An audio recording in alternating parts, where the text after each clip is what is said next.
এমন একদিন ছিল যখন বিলাসের রাতে আত্মসমর্পণ করা বিজয়ের পক্ষে কিছুমাত্র কঠিন ছিল না।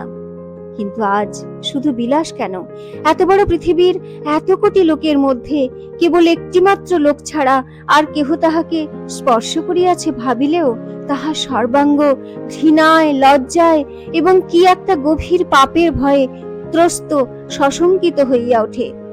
এই জিনিসটাকে সে রাসবিহারীর নিমন্ত্রণ সারিয়া পালকিতে উঠিয়া পর্যন্ত নানা দিক দিয়া পুঙ্খানুপুঙ্খ রূপে যাচাই করিতে করিতে বাটি আসিতেছিল। তাহার সম্বন্ধে তাহার পিতার মনোভাব ঠিক কি ছিল তাহা জানিয়া লইবার যথেষ্ট সুযোগ ঘটে নাই। কিন্তু তাহার মৃত্যুর পরে তাহার নিজের ভবিষ্যৎ জীবনের ধারাটা যে বিলাস বিহারীর সহিত সম্মিলিত হইয়া প্রবাহিত হইবে তাহা স্থির হইয়া গিয়াছিল। কোনো মতেই যে ইহার ব্যত্যয় ঘটিতে পারে এ সম্ভাবনা কোনো দিন তাহার মনে উদয় হয় নাই। অথচ এই লোকটা যে একটা অনাসক্ত উদাসীন লোক, আকাশের কোন এক অদৃশ্য প্রান্ত হইতে সহসা ধূমকেতুর মতো উঠিয়া আসিল এবং এক নিমেষে তাহার বিশাল পুচ্ছের প্রচন্ড তাড়নায় সমস্ত লন্ড ভণ্ড বিপর্যস্ত করিয়া দিয়া তাহার সুনির্দিষ্ট পথের রেখাটা পর্যন্ত বিলুপ্ত করিয়া দিয়া কোথায় যে নিজে সরিয়া গেল, চিহ্ন পর্যন্ত রাখিয়া গেল না, ইহা সত্য কিংবা নিছক স্বপ্ন, ইহাই বিজয়া তাহার সমস্ত আত্মাকে জাগ্রত করিয়া আজ ভাবিতেছিল। যদি স্বপ্ন হয় সে মোহ কেমন করিয়া কতদিনে কাটিবে, আর যদি সত্য হয় তবে তাহাই বা জীবনে কি করিয়া সার্থক হইবে। ঘরে আসিয়া শয্যায় শুইয়া পড়িল, কিন্তু নিদ্রা তাহার উত্তপ্ত মস্তিষ্কের কাছেও ঘেঁষিল না।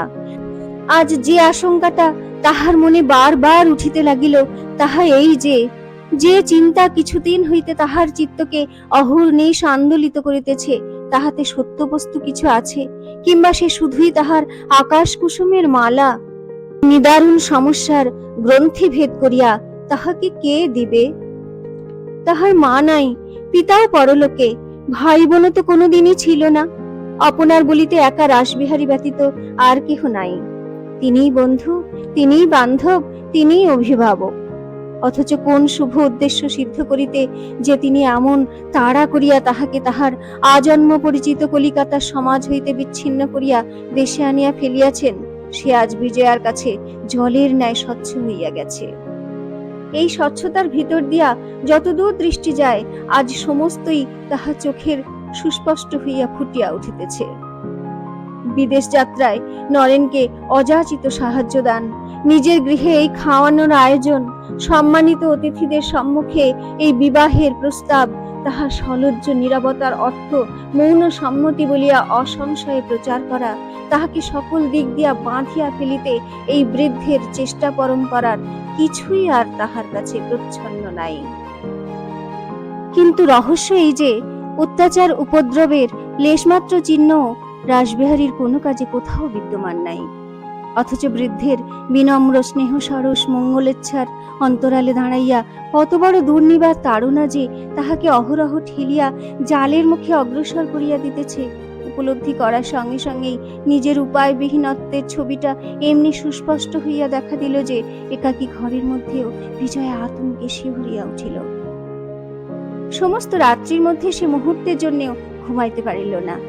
তাহার পরলোকগত পিতাকে বারংবার ডাকিয়া কেবলই কাঁদিয়া কাঁদিয়া বলিতে লাগিল, বাবা, তুমি তো এদের চিনতে পেরেছিলে, তবে কেন আমাকে এমন করে তাদের মুখের মধ্যে সঁপে দিয়ে গেলে?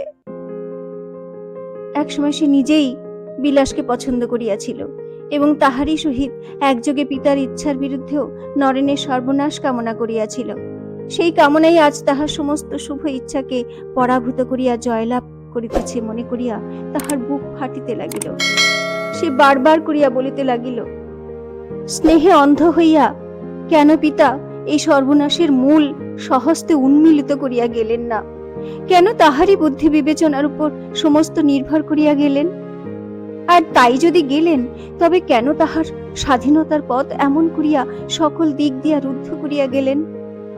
সমস্ত উপাদান সিক্ত করিয়া সে কেবলই ভাবিতে লাগিল, তাহারই ক্রুদ্ধ অভিমানে নিষ্ফল নালিশ আজ সেই স্বর্গবাসী পিতার কানে কি পৌঁছিতেছে না? আজ প্রতিকারের উপায় কি তাহার হাতে আর এক বিন্দুও নাই? পরদিন পরেশের মায়ের ডাকাডাকিতে যখন ঘুম ভাঙিল তখন বেলা হইয়াছে। উঠিয়া শুনিল তাহার বাহিরের ঘর নিমন্ত্রিতগণের অভ্যাগমে পরিপূর্ণ হইয়া গেছে, শুধু সেই উপস্থিত নাই। এই ত্রুটি সারিয়া লইতে সে যথাসাধ্য তাড়াতাড়ি করিবে কি, আজিকার সারা দিন ব্যাপী উৎসবের হাঙ্গামা মনে করিতেই তাহার ভারী যেন একটা বিতৃষ্ণা জন্মিল।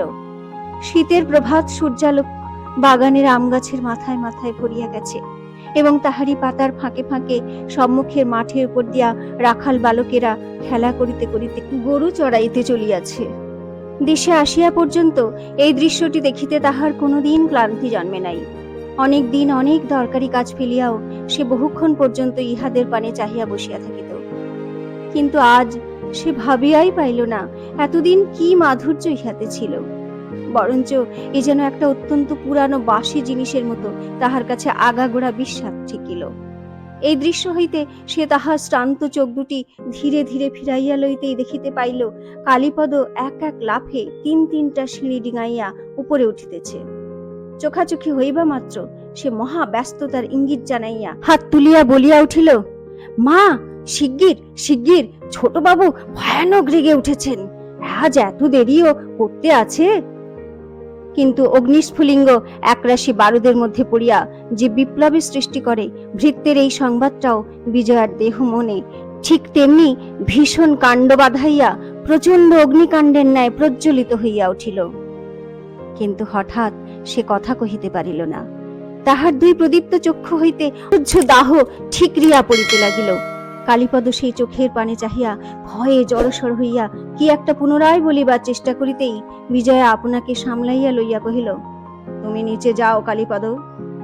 বলিয়া সে নিচের দিকে অঙ্গুলি নির্দেশ করিয়া দেখাইল।